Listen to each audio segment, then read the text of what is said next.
Welcome to the Running with James podcast.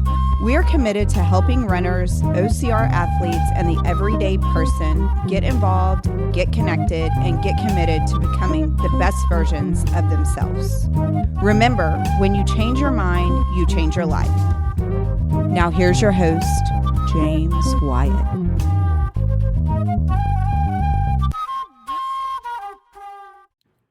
Today's episode of Running with James is sponsored by BC Fitness, your home for building champions and a healthier lifestyle. This January, BC Fitness is offering some incredible specials to kick off your new year the right way. Get your first month free when you sign up for any membership. Get one free personal coaching session to help you jumpstart your fitness journey.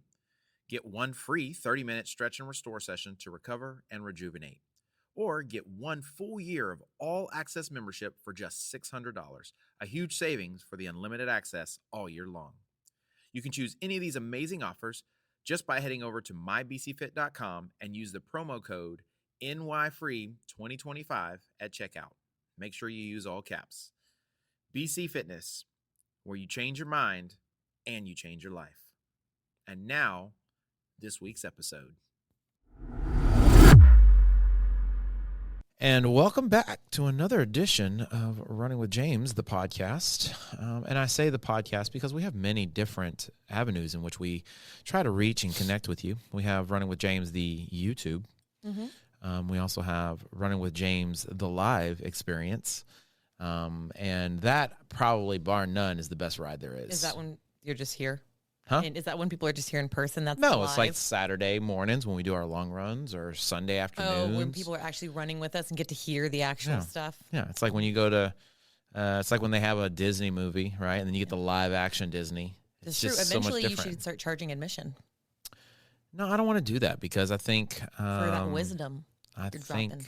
think what I like to do with people is I like to give them a taste of like what could help them. You know what I mean? Like you give them. Because you can't give it all to them in a 1.5 hour session on Sunday. No, you just give them the highlights and try to do your best to kind of encourage them and give them what it could be like, right? So it's like dating. You know what I'm saying? You date someone, and when you find someone that you really like to date, that's just like it's like a sampler of what marriage will be like. That's what I mean. You see? Okay. So like if the dating goes and it's like, issues all the time, there's drama all the time, well, then when you get married, that's what it's going to be like. This is true. But if you're dating and it's like, oh, my God, this is so much fun. Oh, they're so funny. Oh, my God, they're so attractive. Oh, my God, they're so wise. Oh, my gosh, I cannot believe how much better I'm getting dating this person. Then when you marry them, it's only going to be better from there. I don't know if I've ever looked at any partner I've dated and been like, this person's so wise. Maybe you should be looking for a wise person, Lauren. I don't know what I'm saying. I don't think wise is the term I would use. Maybe it should be, though. That's the point I'm making. The point I'm making is wisdom is actually a good thing. You know what wisdom actually is, right? It's experience. Not necessarily. Usually what wisdom actually is the ability to take knowledge and implement it into action. And it comes from experience struggles, obstacles, and just in generality, life, right? So usually that's why you find the older people they tend to be wiser. That's what I think it is. I think when I hear wise, I just still associate it with someone who's like lived a life. Right. But that doesn't necessarily mean there's very young people who are very wise, right? And I think it's because they've learned wisdom from other people. Probably. Right? They've learned to listen to people who maybe know more than them, have experienced more than them, and they've taken their wise little anecdotes or idioms or whatever it is, and they utilize them in their own lives, right? And then they try to share that wisdom with other people. And me, being as young as I am, it's hard to believe that I could be wise, right? But I've taken a lot of wisdom from other people, and I incorporate that with my own wisdom. I was going to say my own whiz. Your own whiz? I was, you should make that a thing. No, because that sounds like I'm peeing on people. We don't want to do that. That's a whole nother thing. That's another thing, right? So, so the James experience, the James live experience, the Running with James. Is that what we started with? We're just whizzing, rizzing, and giving out. We are doing no whizzing and no rizzing unless the bathrooms are not open at the track. Then we're whizzing wherever we can Then we're find definitely using the VIP whiz room. So, guys, we are not rambling. We are just I think things are a little weird for us, mainly because we've been living in snowpocalypse 2025.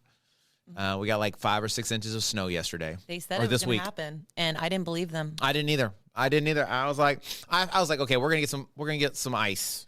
It wasn't like a ton of snow. Like there was enough snow on the ground to like have fun with it, but it wasn't like a huge. Like, I guess 5 or 6 inches really, when you think about it, it's not that big compared to like other places that get snow. I mean, we got a good amount of snow. I mean, everything was covered in snow. We did. No. I had to actually like scrape off my car, which I'm like, is this how people live? I had 4 inches of snow on my Jeep. Yeah. Like layered all over. Yeah. I mean, there was snow. My windshield wipers wouldn't go because they were frozen down. See what I'm saying? That was snow. I mean, that's how people live. That's, Why? Well, actually, what they do is they'll get those 4 inches, and then tomorrow they'll get another 4 inches, and then Your crush is missing. They just keep going and going, Yeah. right? So for us, we got 4 inches, and then it started melting by midday. Yep. Because the sun came out and it got above, I think, 40 or something like that. So Welcome to Texas weather. my daughter loved it so much. Did she? Oh yeah.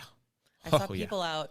It's so funny. I don't know if you like watched all the news bits, but like all over, people were like taking advantage. Obviously, schools and everything were closed because Texans, we are not built for the weather, so we shut down as a safety precaution. But like over in my neighborhood, like the retention ponds, people were getting their like tubes from their pool, Doing some sliding. boogie boards. Yep. Someone got like, they obviously like trash can lids. And then I saw a video of people like whatever people could find. Like somebody had literally a suitcase. We had a box. Got a box? We just got some cardboard boxes. Yeah, I saw that too. I saw cardboard boxes. I saw someone took like there were two. One girl had like a crossing sign, and another one had like a "will be towed" sign. Yeah, you gotta be ready.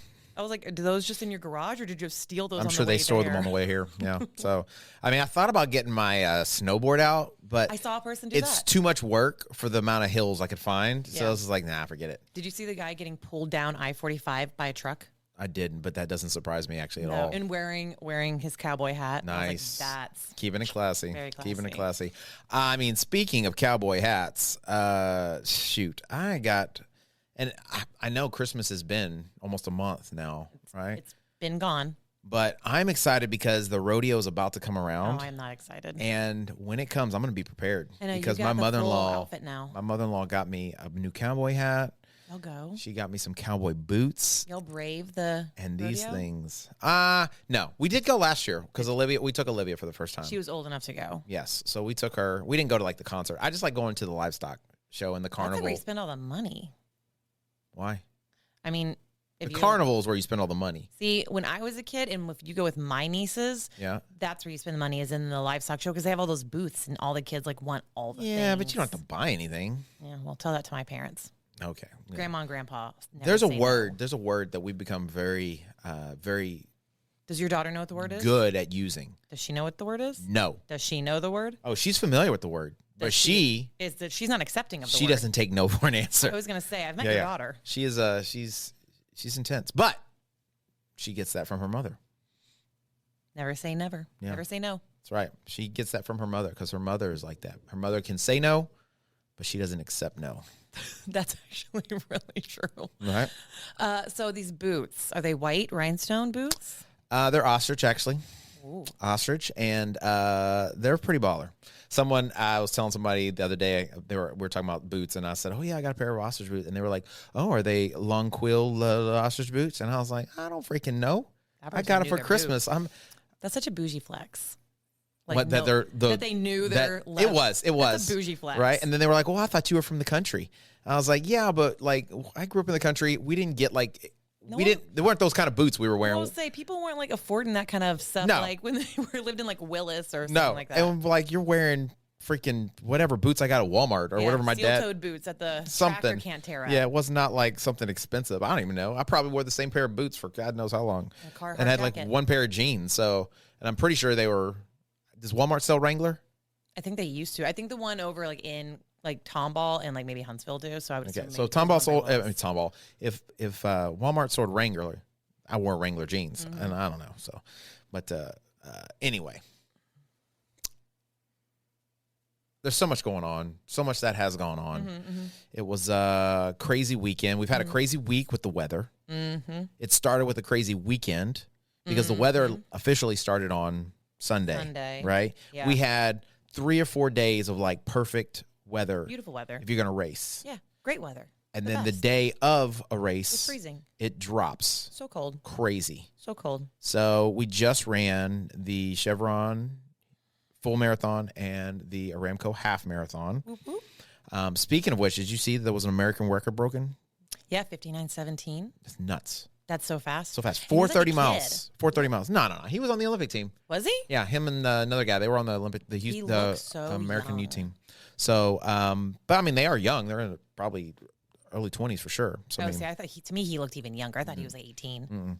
so, but and it was a race to the finish. Like, Dude, that finish line was crazy. nuts. Yeah, I watched something where a guy was saying that the one guy, the African guy, should have been disqualified. Why? Because the rules are you're not allowed to impede someone at No throwing all, elbows? right? A little bit of So elbows, like if you go into someone's lane or if you impede them with your body in any manner, and at the very end you can see he starts moving over, and he may have done it unintentionally I was gonna say because he was running and he might not even been thinking I feel about like it. Tunnel vision at Yeah, that point. but he definitely pushed the guy into Did he? the edge so that he couldn't edge him out. See, I don't know. I watched the clip. If you haven't seen the clip yet, you should go watch it. It's a really crazy finish. There's like 4 guys all together. Yeah, but those two were like, And then the ones two right like at the took end, off from the other groups. right That's at what's the front crazy together, yeah. is that it was that large of a group at the end running that fast. Yeah, you don't normally see that.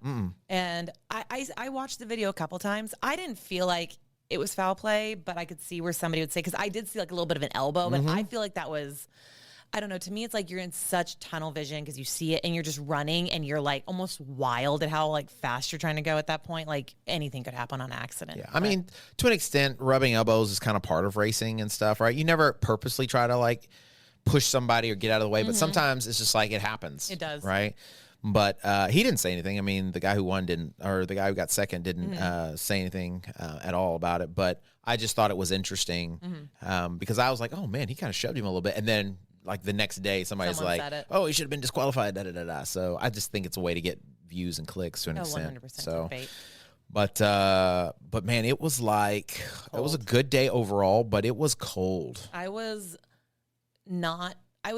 like, oh man, it'd be so fun to be out there racing it. But then I was like, you know what? I'd have to be out in this weather for hours. Oh my gosh, dude! I think it was like 31 wind. or something like that when we walked out of the George R. Brown, So cold. and the wind was coming in at like 15, 20 mile an hour gusts. And it gets like that tunnel wind. It was so freaking cold. And I'm always a proponent. You want cooler temperatures when you run because you know your body runs a little hotter and helps you perform better. But that was too cold. That was cold. That was too cold, right? I wore a vest with a t-shirt and a tank top under that, and I had sleeves on, and I was freezing. Yeah, I was kind of surprised that you had 3 layers on. Like, I didn't know you had the tank top underneath there. Oh, yeah, because I knew, like, once I started going and started working, I'd probably warm up. And then I was expecting once the sun to come up that it would warm up. If you got in the sun, it really wasn't too bad. But as soon as you got in any shadow, it felt like it dropped 20 degrees. And mainly, like I said, it was the wind. Yeah. It was the wind. The wind was so strong. There was a point where we came, I think it was all around mile 9 when you did the roundabout. Yeah. When you come around the roundabout, it was literally like a wall of wind just like smacks you in the face. And that's like when you start to like feel it, right? Right around mile 9 or 10 if you're running the half. And man, oh my gosh, I was like, holy crap. So like that's what it was for me. I feel like the wind more than anything. So, but I feel like it was this was a very different race, I feel like, than like it's been the last few years. Yeah. So, I mean, And that number one, this is the 100% coldest it's ever been. It's very cold. I've ran either the full or the half the last 7 years. we've been out there. Right. So, but I've ran one or the other. I think Yeah. last year was the only year I didn't run anything, that's right? true. So, but like the last 6 or 7 years, say 6 years, and it's been, the first one I did was cold. It was like 38 or something like that. It was chilly. It was very chilly. And most of them have actually been in the 30s. Yeah. Right. But then they'd warm up maybe to the 40s or something. This was the coldest it's ever It was been. a cold day. And with the wind, it was crazy. And I feel like because of that, I also feel like there wasn't like the normal level of spectating.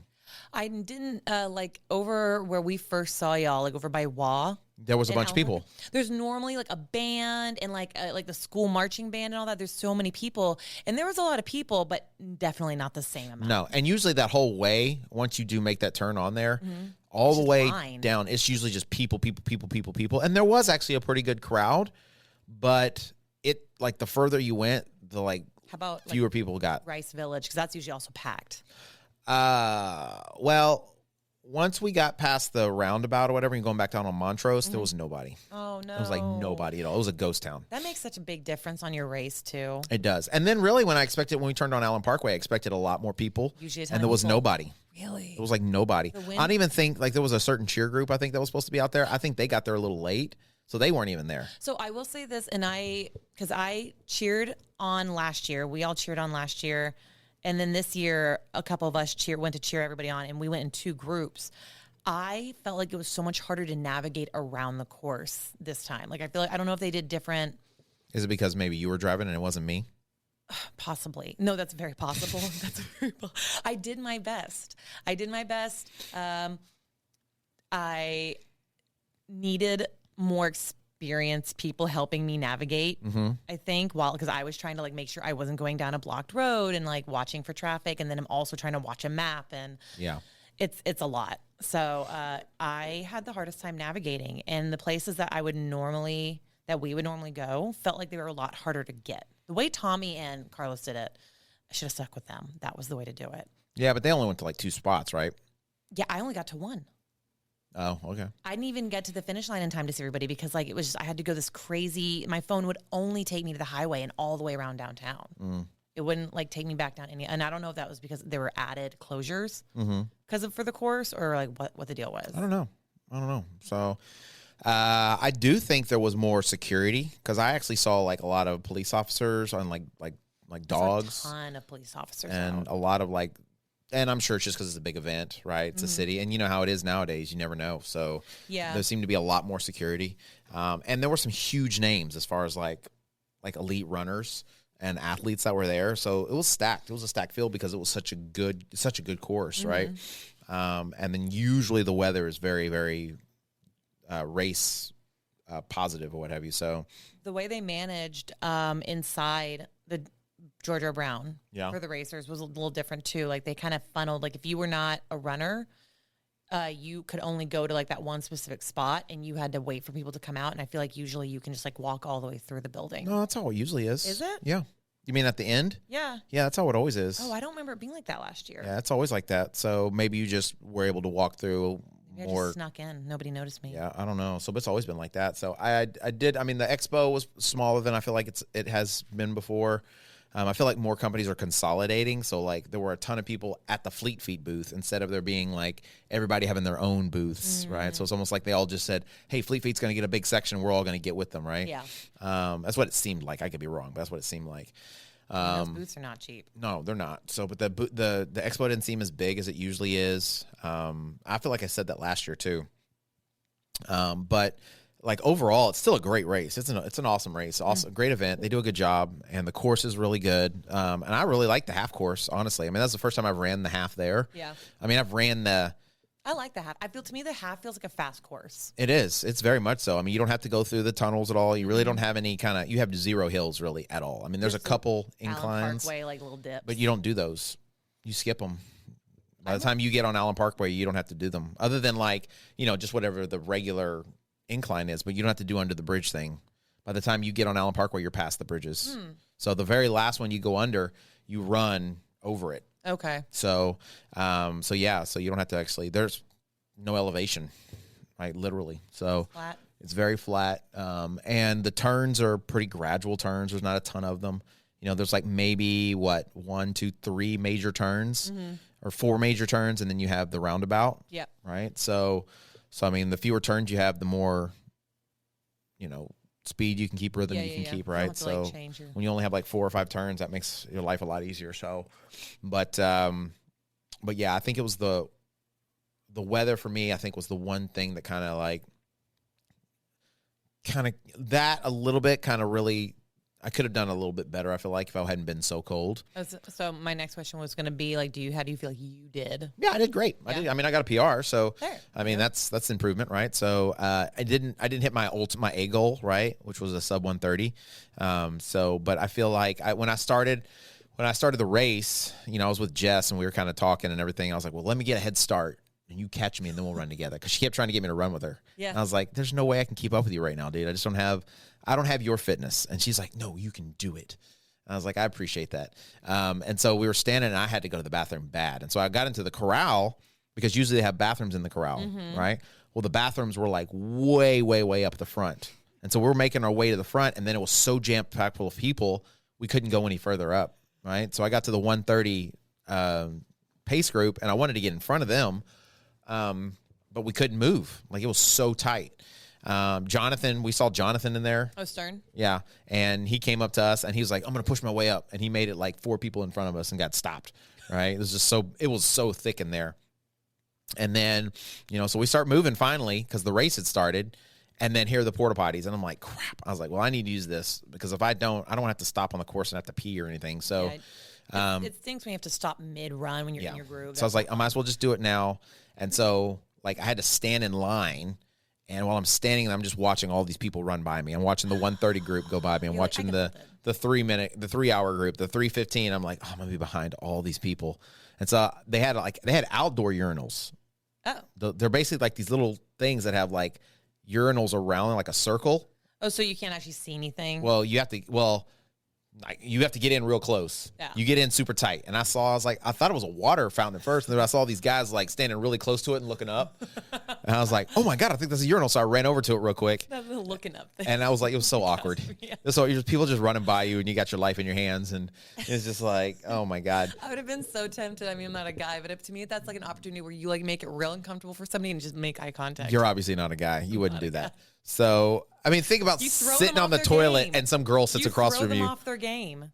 Why would you want to do that? I don't know. Depends if you want to beat them. You obviously don't. You don't know anything about it. So anyway, I got finished, and I went to take off, and I think I was like at the 340 group, and I was like, oh my God. So I took off. So like the first 2 miles, I was just trying to get past people.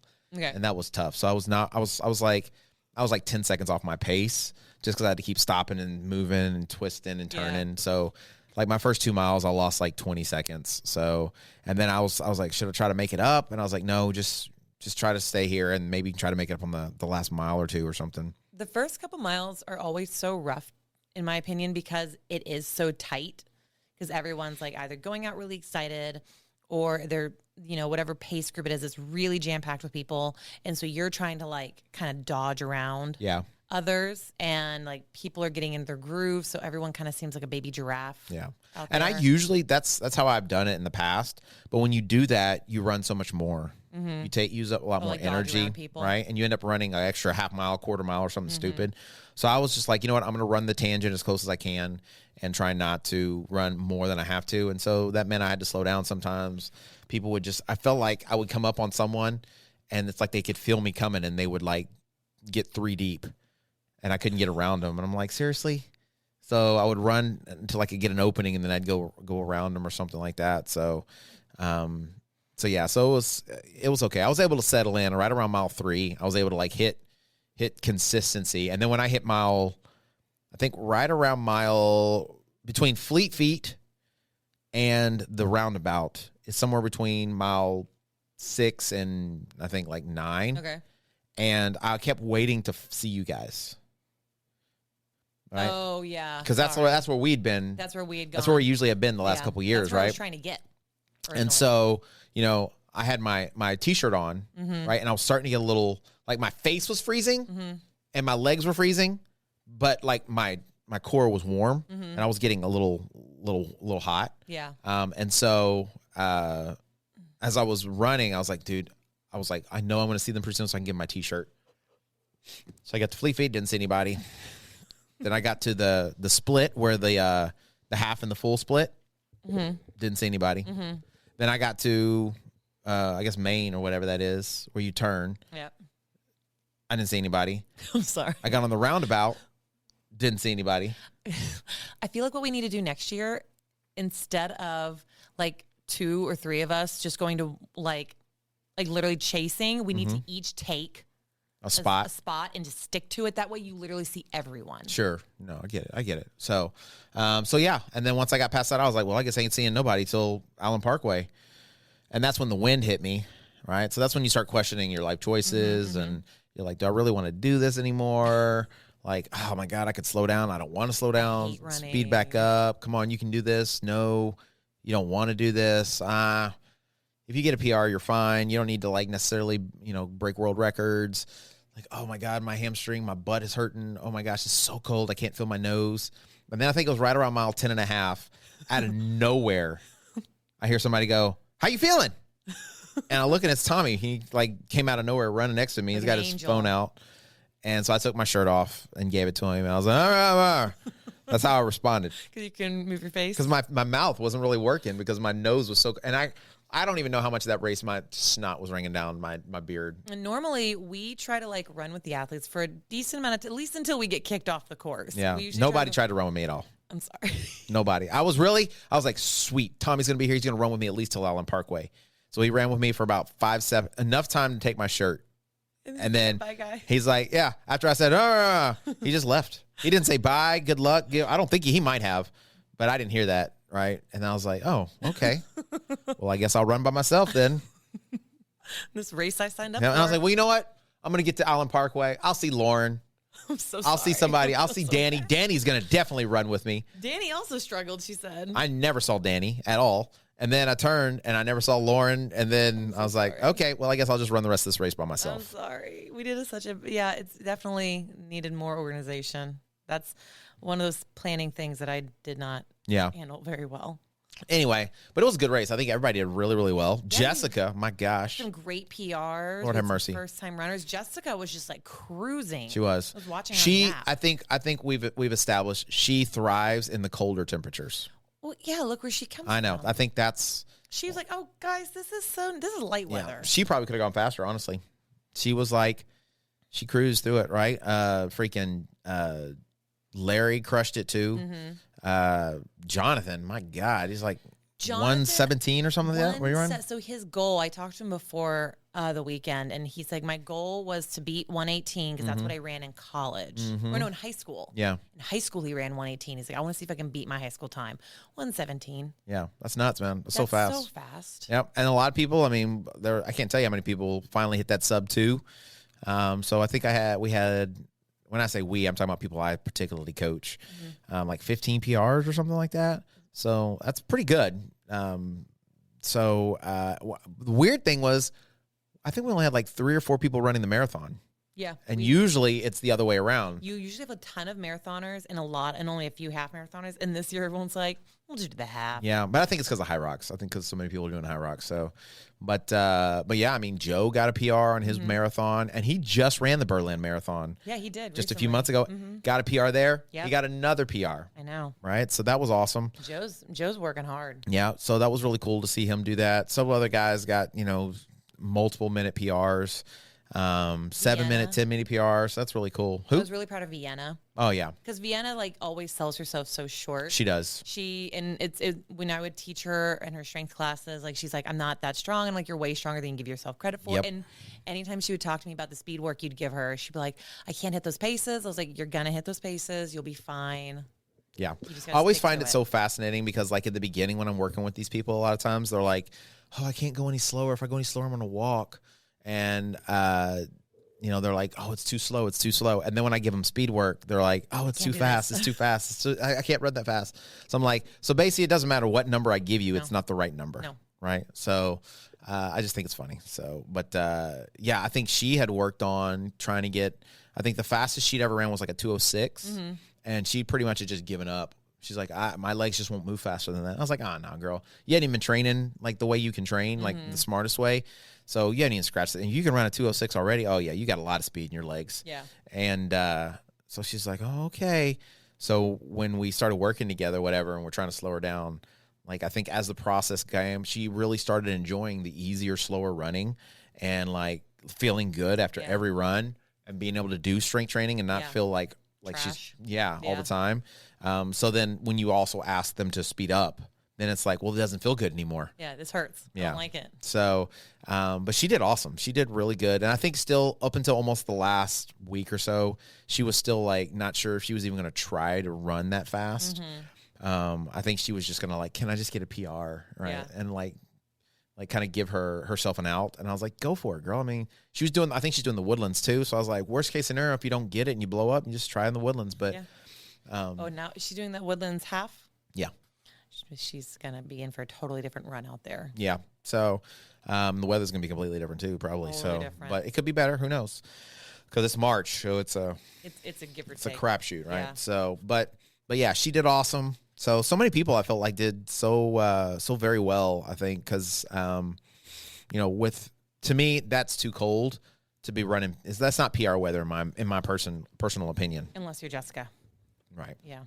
Just because it's kind of like hot weather, right? So for every degree or 5 degrees or something like that I think it's for every degree over, for men, I think it's for every degree over like 50 degrees or something like that, you lose so much percentage of heart efficiency. So your heart has to work that much harder. Interesting. Right. Okay. Whereas for like ladies, it's like over 45 degrees.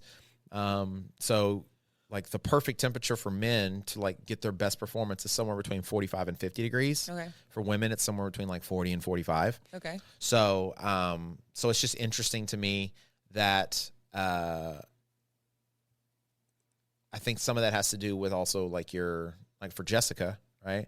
She grew up in the northern tundra, where it's, freaking -9 or something stupid, right? And running out there and that stuff.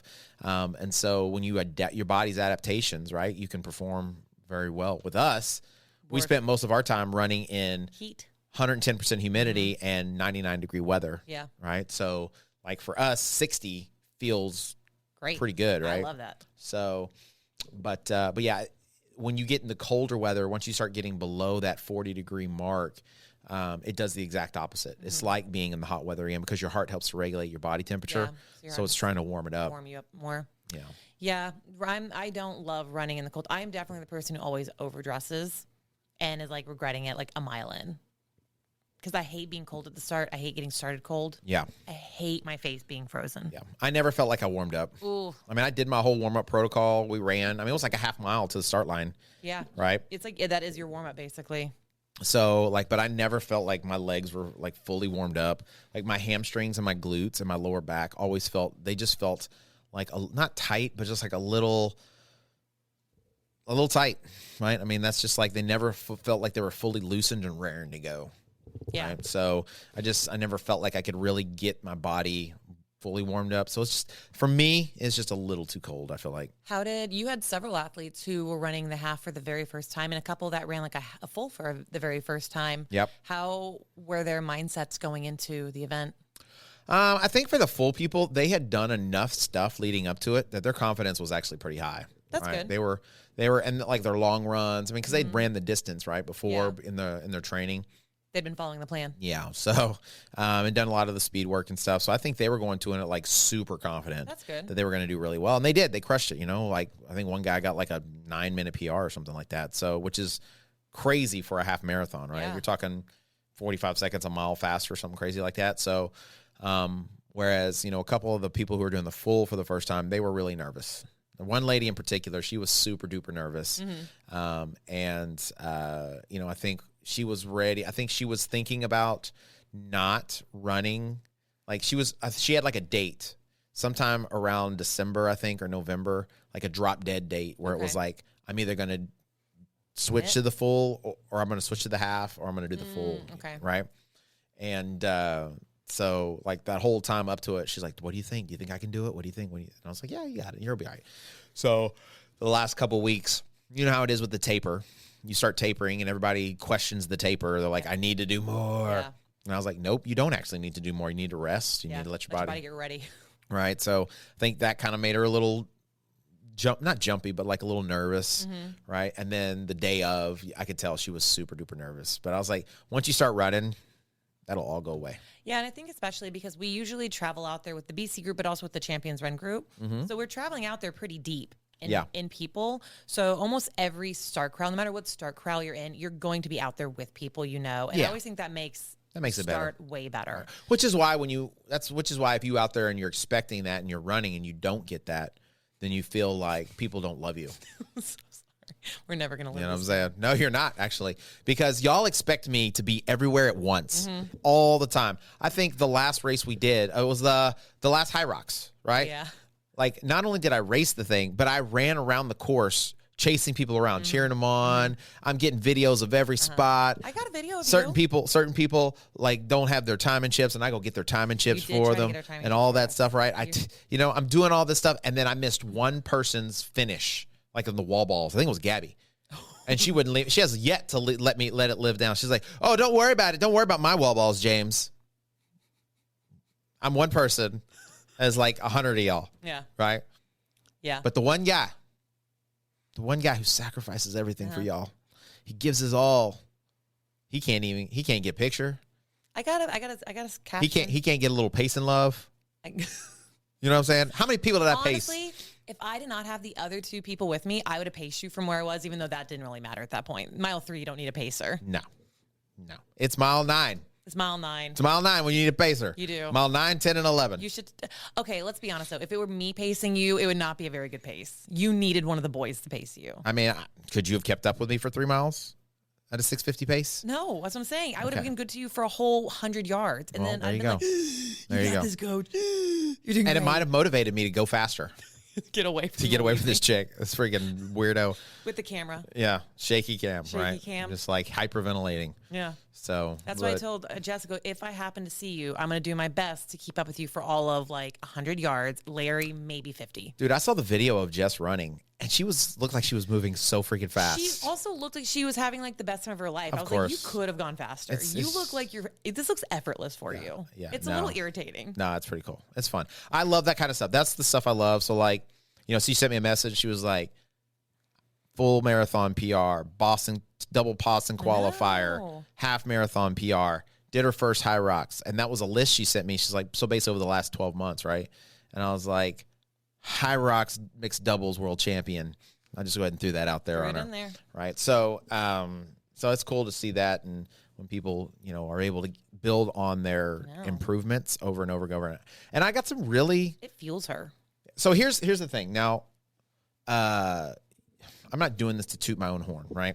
But I am doing this because this means a lot, right? So when you are coaching people, right, you want to feel like you're helping people. Yeah. Maybe not everybody is. I do. Well, I think as any coach, it matters to know that what your work you're trying to put in is working. It's translating, and that it actually is making people's lives better in one way or another. Right. That matters. That feedback is actually, it helps you feel better about what you're doing. No, for sure. And so it's like, especially since my goal is to help people, right? 100%. When they tell you, they help you. So here's the challenge though, is like oftentimes when you're coaching people, like especially for like when I do run coaching, it's usually, it's 3 months, 6 months. And it's at the end, usually what people will do is like, they'll say, okay, so let's say it's 7 months to the race. Sure. We got 6 month run coaching package. They'll say, okay, I'll contact you next month. Right. Because they want to make sure they end the run coaching right at the end. Right. Yeah. And I'm like, okay, dude. So I'm like, it's better to start now, but whatever. So, but probably, I don't even know what the percentage is. I mean, there are a lot of people who keep being coached the whole year round or whatever, but there are several people who are like, I may coach them. And then as soon as the race is over, they're gone. They're done. Right. And then I may not see them again until the next race they have planned or something like that. Or they think they know all they need to know. They'll move on and do it on their own. And that has happened, right? Happens, that definitely happens, right? But so you don't really know. I mean, that they got a PR, right? You know that they improved. You know that they did really good. But a lot of times people don't take the time to let you know that. Yeah. And then people definitely don't do Google reviews, right? Like you got to like beg them to get a review, right? So, but I had several people send me some really nice like messages, and I wanted to read a couple of them. Please do. If it's okay. I think you should. And understand this, I am not doing this to toot my own horn, but this is a thankful thing because I think that we should be more thankful. And when people say kind words, I think you should be thankful for that. So I'm going to read as much of this as I feel is okay, and then I won't read it all, so because I don't want to embarrass them or anything. So thank you for your support, your training, your patience, because I know I can be a bit hard-headed. I like that they put that in there because I agree. But most of all, you believed in me. God knows that I really doubt myself because of my unexpected challenges, but God blessed me and I recovered. It was very tough this year, but I overcame so many obstacles, and I did this marathon pushing through injuries and everything. I'm in tears now that I'm home. It's still unreal to me. Thank you, Coach, so much. I could not accomplish today's journey without your amazing, dedicated coaching. May God continue to bless you, sir. And I'm like, well, you know what? I helped a little bit. Thank you so much. You put in the work, right? Yeah. I just helped guide you. Yeah. But it's nice to have somebody like say something like that to you. And so like race day is one of my favorite days. It's actually one of my scariest. I was going to ask. And one of my favorite days. Yeah. It's one of my scariest because, all right, you put all this work into people and all these people put all this work into themselves. And you're like, okay, God, please let this work. You're like, yeah, fingers crossed, right? When people don't get the PRs, you're kind of like, right. You're like, okay, I failed you. I let you down. And usually when they don't hit a PR, there's usually some reason. It's either maybe they didn't stick to their training plan. They didn't stick to their race plan. That's usually what happens. If they've been consistent, they didn't stick to the race plan. Or like this Saturday or this Sunday, the weather doesn't help you out. The weather is not great. Right? Yeah. So whereas like if it had been 45 degrees, perfect weather, 50 degrees, like who knows where you could have been, right? Because your body would have reacted so much different. So, just seeing that kind of stuff, I think, is really important. And being able to,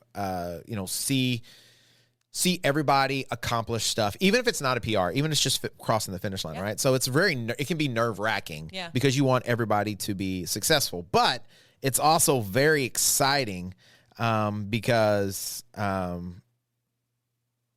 once they finish, then it's like you're reminded how good the training is, right? Or when I say how good the training, how it works, right? Like it's actually effective. So here's another one. It says, thank you so much. I say, well, let's start with this. Yeah, this is it right here. Thank you so much, Coach. I got a 10K PR. I've got a half marathon PR. Got to keep going. I can't tell you how much I appreciate your encouragement and your coaching. And then they sent me their split times, and they're like, I hope everything went well. I hope you got some much needed rest this weekend. But check out these paces. Do these look familiar to you?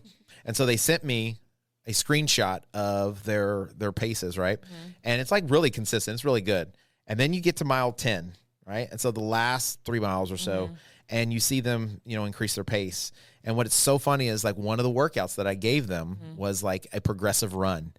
And it's literally like a picture perfect image of that workout, of that progressive run. Oh, there you go. Right? Because they would do like their half marathon pace, then they would do like a 10K pace and then finish with a 5K pace. Nice. And that's literally how they finished the race. They finished at half marathon, they did 2 miles at 10K, and they did 1 mile at 5K. There you go. Right? Go right into the rhythm. So basically all they did was just follow the plan, and their body reacted and responded. So they were like, they were looking at this yet, and they got a kick out of it because it looked oddly familiar to my Tuesday workouts, right? That's crazy. So like when you see stuff like that, it really encourages you as a coach, because you're like, okay, I come up with these workouts. We're utilizing all this stuff that we've repeated and done over and over and over again.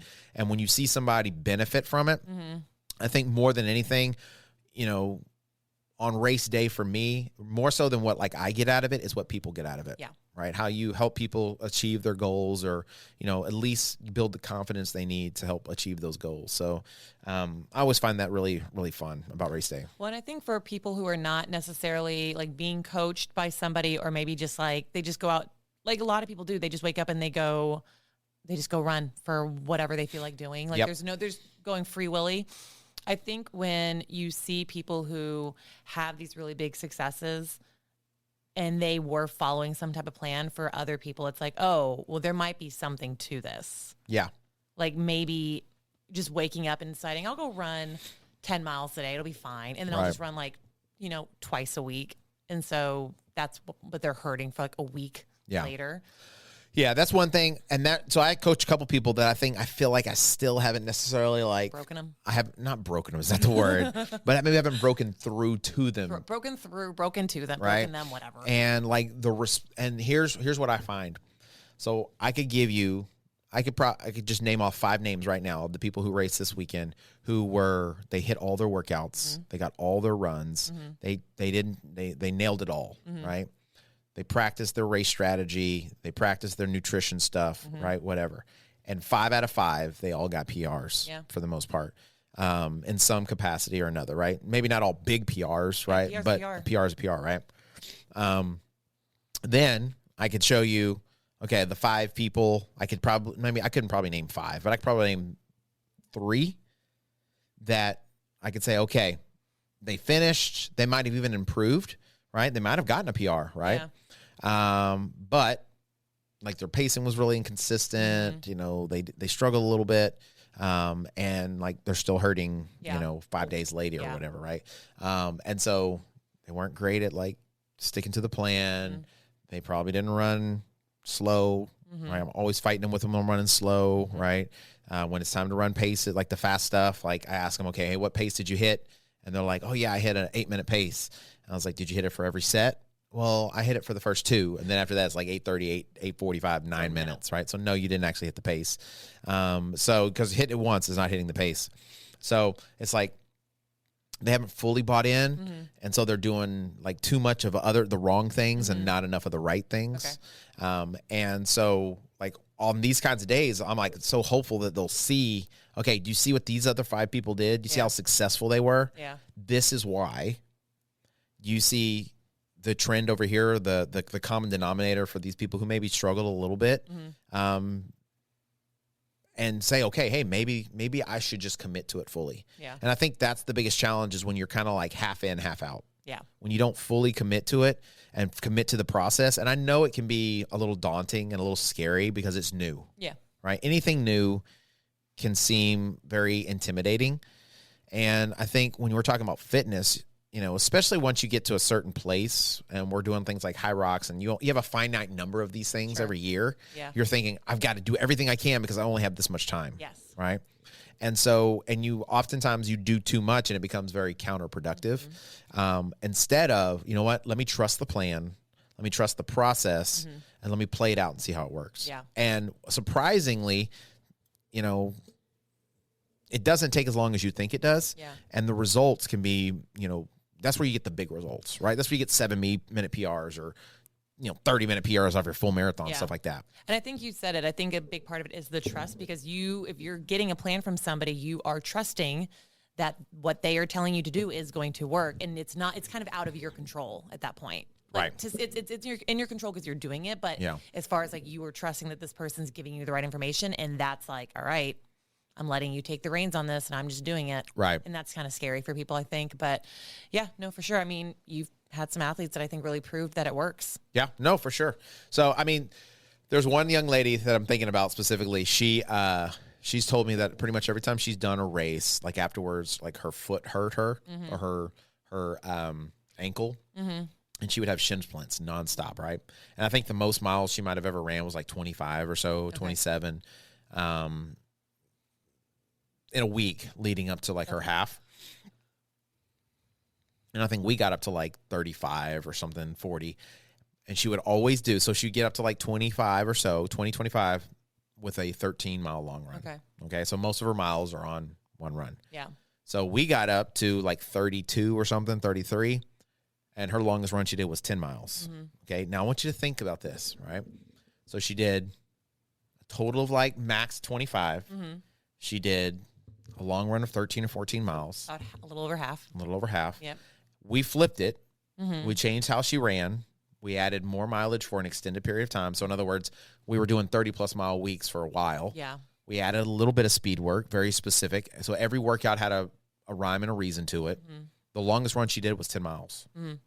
Right? Well, she had to run a half marathon. Yeah. But the longest run she did was 10 miles. She got a 6-minute PR. Okay. Now that doesn't make a lot of sense, does it? Yeah. Because when you hear those numbers, you're not running the full distance. You didn't do the full distance. You're running way slower. Yeah. Right. But we did way more mileage total overall. And even though she may only ran 10 miles because she had slowed down and she was running like her actual conversation pace, she was out there longer than 2 hours. Yeah. So her time on legs was longer on her long run than it was in the race. Right. Whereas in the past, it really wasn't. It was about the same time. Yeah. So she ran her race pace was the same pace she always ran her long runs. So her body got adapted to the workload. Sure. So what we found, what really I think helped her so much was developing that aerobic capacity, obviously. And so the focus wasn't that we had to do 13 miles. The focus is that we had to build that total weekly volume. Yeah.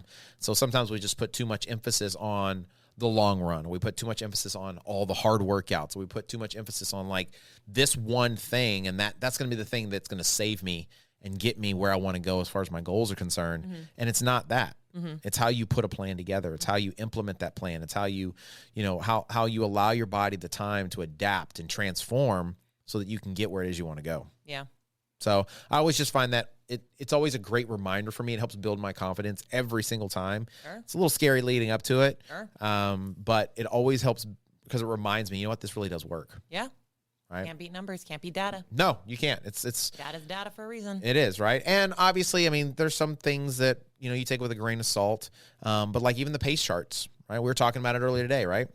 Yeah, we were going over pace charts. Right, and we're just looking at like how the pacing works, and it was fascinating. We were looking at mine, right? And we're looking at like how I feel like a high rocks is somewhere between a 10K and a half marathon. A 10K and a half marathon, right? And so I just ran my half, and I averaged like right at a 6:58 pace or something like that, 6:59, 6:58, 6:59. And my 10K, fastest 10K, is like a 6:30 that I have on record, right? I think I can run faster than that now, but 6:30 pace.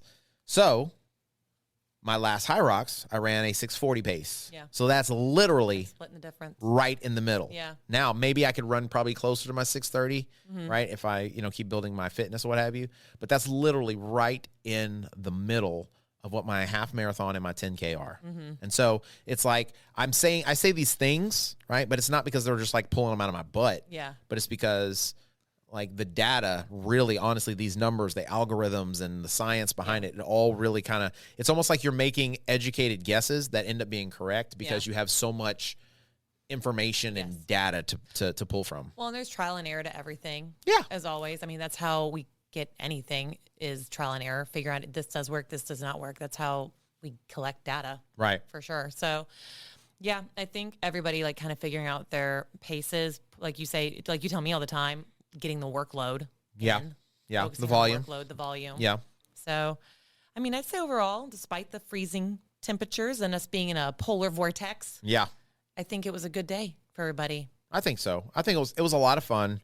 You know, it was, it's always a great experience to see people excited about, you know, improving. And I think probably more so than that, the best thing I think from that is to see people excited about what's next. Yeah. I think that it opens up more possibilities for them. They're like, oh, I can do that. What can I do now? Yes. That is really fun. Yeah. So seeing people be excited and happy about it.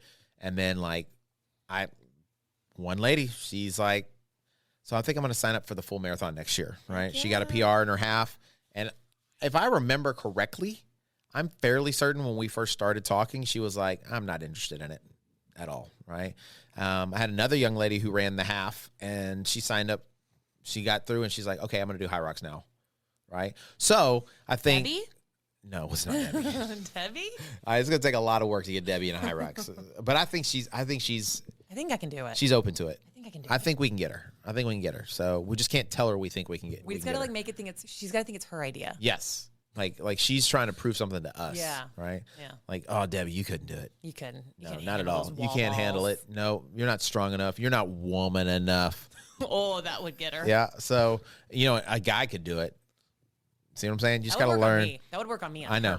So Oh, you got to man. learn how to motivate people. Yeah. So, but yeah, I think that's what's exciting about it is like you see people succeed and then you see them like get excited about what else could happen? What else could I do? What else could I succeed in? So, Yeah. so that's always a good time.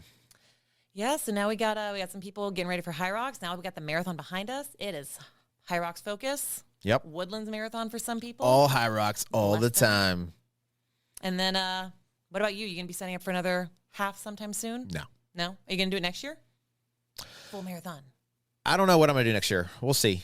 I don't know. I'm going to do something. It'll be the full of the half. Yeah. I might do the half again one more time before the full because there's a number I want to hit before I go for my next full because there's a number I want to do for my full. And it's kind of like one of those things where like I feel like I need to do this before I can do this. Like if I can't run this pace, then trying to do this is Do it. kind of a little Run out of the friggin' box. sprint. Something like that. Something like that. Right. So, I mean, they're like on that pace chart, right? There's like these parameters you kind of run within. So, like if you want to be able to run, you know, say a sub 4 hour marathon, well, then your half marathon needs to be close to like 151, 155, somewhere in there. And so that means you're on pace to be able to do that. Now, those are two different paces. One's faster than the other. but like it's saying your fitness is heading in that direction. Gotcha. Right. So technically for the pace I want to run for the full, a half, I need to be like 129, 128, somewhere in there. So I want to be able to do that, I feel like, first before I go in and do that full again. So it just depends on what the rest of the schedule looks like. The race day schedule. All the races coming up. It's going to be a busy, busy year. It is. It is. It is. So I think I only have for sure 2 High Rocks left this year, Houston and Atlanta. So, and then maybe a third. Hopefully a third. That's the plan. We'll see what happens. A third. I've See got what happens. 2, hopefully 3, hopefully 4, but hopefully 3. So, but, and then, we'll see what else happens, right? Nice to do maybe some OCR this year. I'd love to get back into That'd be OCR. nice. Maybe maybe a little savage action or something. I don't know. Yeah. So, I mean, maybe a Spartan too, but like, I don't know. They need to get together. They do. They need to get their stuff together. Yeah. So, but they don't care what I think. You going to come out and do a DECA? Probably not. Probably not. I don't know. I might do the one, you said there was one in Austin. The fit. Yeah. I might do. I mean, if the whole crew wants to go do it, I might do it with everybody. That's a so good one. If you can do, like I said, if you can do a High Rocks, you can do the fit. Yeah. So I don't know. I just, how I feel. We've already talked about it. I know. I don't want to badmouth anybody. No. I'm not bad mouthing. We're not bad mouthing, and we just, things happen, and it puts put some thoughts in your head that you're just like, meh. Yeah. So I mean, honestly, I would probably have never done High Rocks again if it wasn't for the experience. Sure. Right. So the event itself It's such a good event. is very challenging. brings It's people hard, in. but it is so hard that I'm like, I have more fun at it, like an OCR event. But I have more fun at High Rocks because of the atmosphere and the community and like being inside and just like the hype of it all. Yeah. Right? I'll be honest, when it comes to 2, like I thought about it, I was like, I really do love running OCR events. Like they're to me a lot of fun because you're in like different terrain. Yep. It's constantly having to think about it. You don't really know what's going to come. Right. You're not totally sure what they're going to have set up. I love that about OCR. High Rocks, you know exactly where the pain cave is. Yep. All the time. But yeah, you can't beat that atmosphere. No. So, and that's, I think, I love OCR as far as like being able to be out in the wilderness and, you are by yourself a lot. You're by yourself a lot. A lot. Unless you're racing with someone, right? Other than that, you're by yourself. There's not a lot of spectators until the very, very end. But with that being said, the atmosphere itself is not amazing. Right? So when you take that and bring it inside and you have a very high rock-esque environment without the High Rocks hype. You have Ninja Warrior. It's like meh. Yeah. It's like meh. So, I don't mind being in the pave cave and hurting a little bit, but I want to be able to enjoy something of it, right? So, yeah. So I don't know. So especially if it's like 10 people in a gym. Yep. Yeah. And they're calling that an official event. Yeah. Right? It's one thing if it's like, okay, this is our gym event, not the official World Championship qualifier event. Yeah. My opinion. What's No, that I get worth? it. No, I definitely get it. Now I've done several of them, and I'm like, yeah, it's just the same thing over and over again.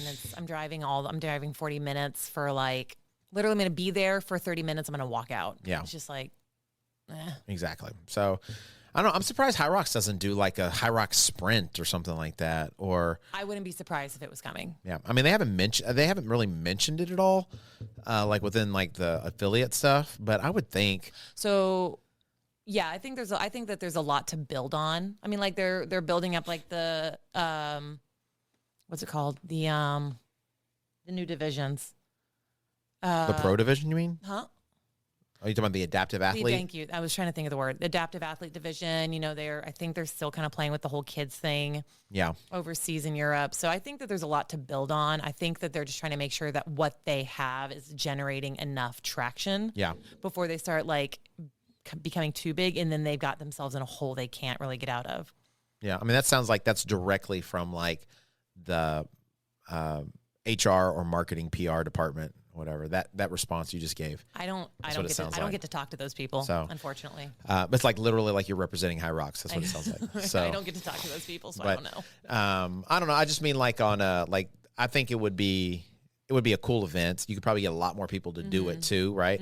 So which is crazy because like New York sold out in like a day or something crazy. Yeah, and right? it's a 3-day event. That's insane. Right. So like saying that, like they could get more people to do it, right? It's nuts. So, but like, I mean, I feel like that's partly why DECA is getting a little bit of traction is because you have all these different brands. And I say brands like distances. Yeah. Right. But I still don't feel like that's probably one of the things about High Rocks that people like, is that it is always the same, right? It's And you know what to consistent. expect, right? Yeah. I think would be a good way to do it, as far as like making it more like smaller events throughout the year, like more accessible maybe, is if there is any way, like, because you have their affiliates, they're always pushing for affiliates, obviously, and being with an affiliate is obviously, it's becoming more and more obvious that that's the way to go, because affiliates usually get more of the insight to like when things are going to drop. When Sure. the registration is going to open, you get you get it like 2 days earlier as an Right. affiliate. So it benefits you as an athlete to be with an affiliate gym. right.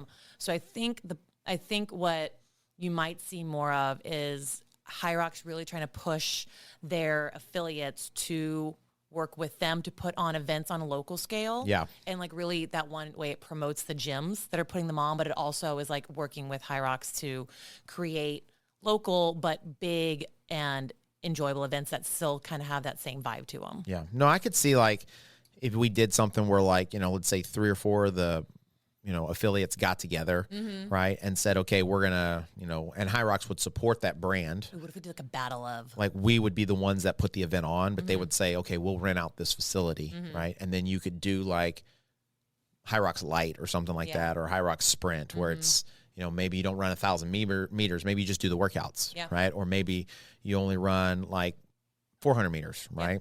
And you run 400 meters and you do half the workout or something like that, right?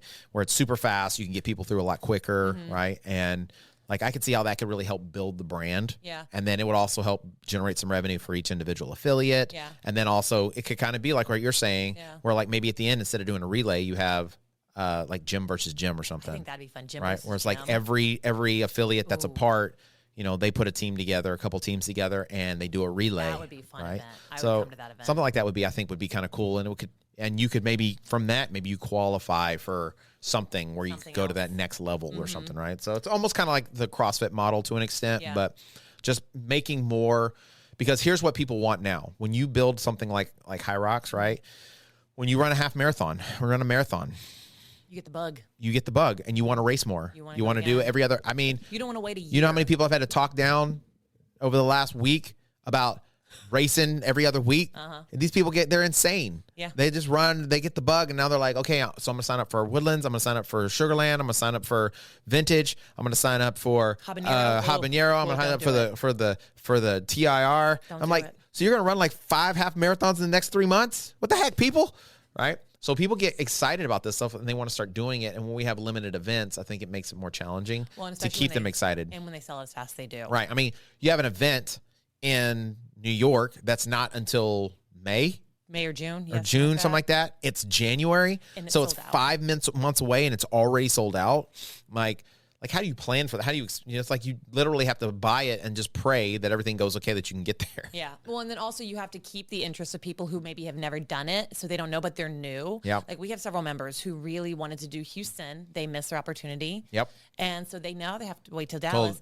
You've got to keep them interested. For a whole year. For a year. That's right? a long time. I mean, I don't think we've ever had a problem with that. We No. usually keep our people very interested by keeping them engaged with all sorts of things, but that's still a task. It's a long time. I mean, It's a long time to wait. It's a long time to wait. And it's a long time to be training for something and it not be here, because Right.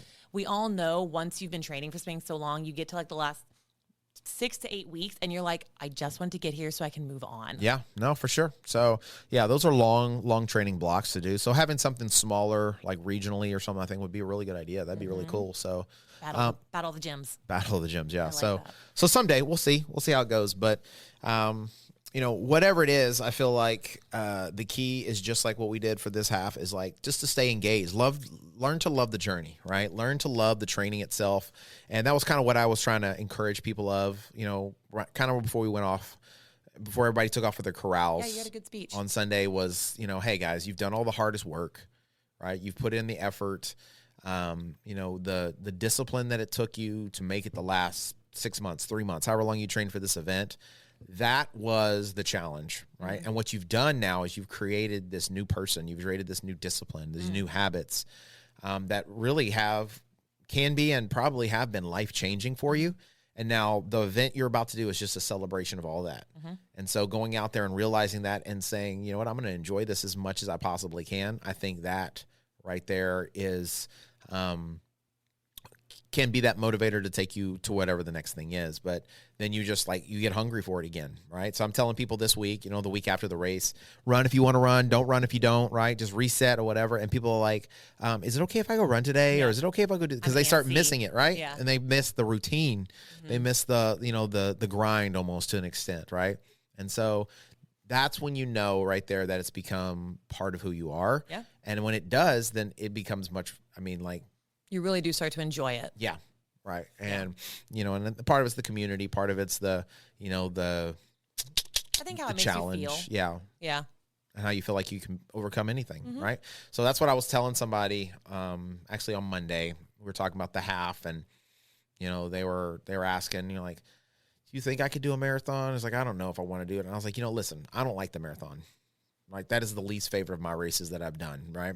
But I feel like everybody should try it, right? And I think everybody should consistently keep doing them, right? So marathons are something I will continue to do because of what it requires of me, right? It's a challenge that for my mind and for my body that requires a lot out of me.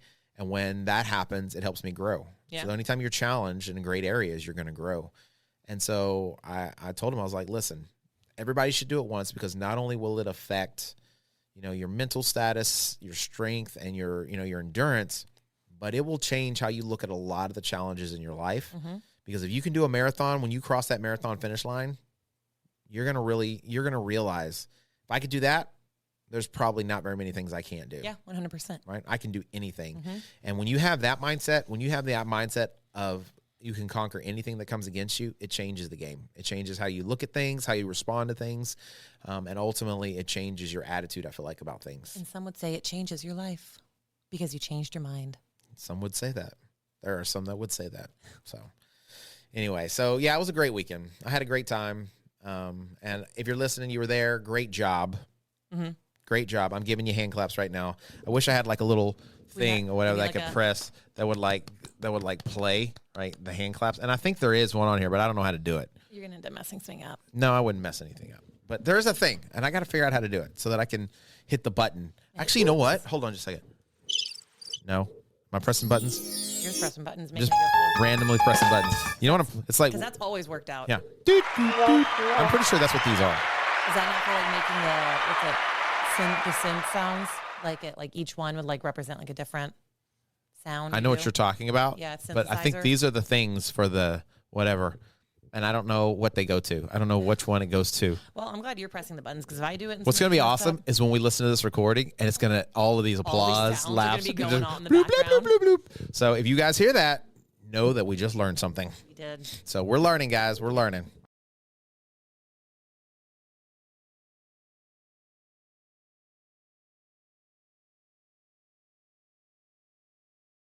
If you haven't done so already, we have still a little bit of time left in the year to take advantage of the BC Fitness specials. Yes. So you heard about them earlier, but first month free.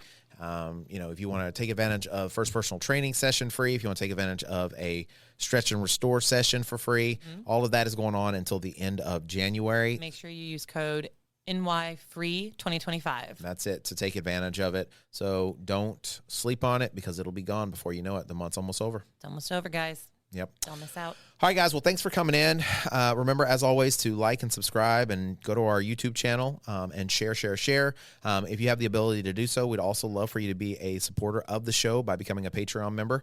You can go to just patreon.com/runningwithjames to do that. Many different levels to join. You get extra stuff, extra content, and you will also get to hear some wonderful tips and tricks, as well as training techniques. And then you'll get to know about stuff before other people do, because you are in the inner sanctum. So you're in the know. You're in the know. So thanks, guys, for coming in. We really appreciate you. And remember, as always, if you can change your mind, you can change your life. Bye. Change your mind, change your life.